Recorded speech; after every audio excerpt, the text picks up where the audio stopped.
মোটরসাইকেলে তেল নেয়াকে কেন্দ্র করে ময়মনসিংহ মেডিকেল কলেজ ছাত্রাবাসে দুপক্ষের সংঘর্ষ হয়েছে। এতে আহত হয়েছেন 2 জন। সংকটাপন্ন অবস্থায় একজনকে উন্নত চিকিৎসার জন্য ঢাকায় পাঠানো হয়েছে। এ ঘটনায় ক্লাস পরীক্ষা 1 সপ্তাহের জন্য স্থগিত করে শিক্ষার্থীদের ছাত্রাবাস ছাড়ার নির্দেশ দিয়েছে কর্তৃপক্ষ।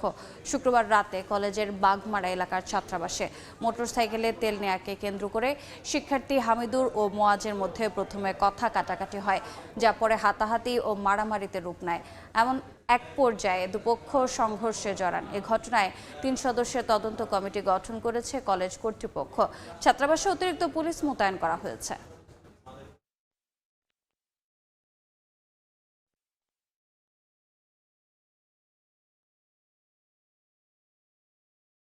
এই উদ্ভূত পরিস্থিতির জন্য আমরা 3 সদস্যের একটা তদন্ত কমিটি করেছি।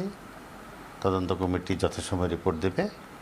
আর একাডেমিক কাউন্সিল আপাতত সকল ক্লাস এবং পরীক্ষাকে স্থগিত করেছে 1 সপ্তাহের জন্য, এবং ছাত্রছাত্রীদেরকে হল থেকে নির্দেশ দেওয়া হয়েছে সকাল 8টার মধ্যে।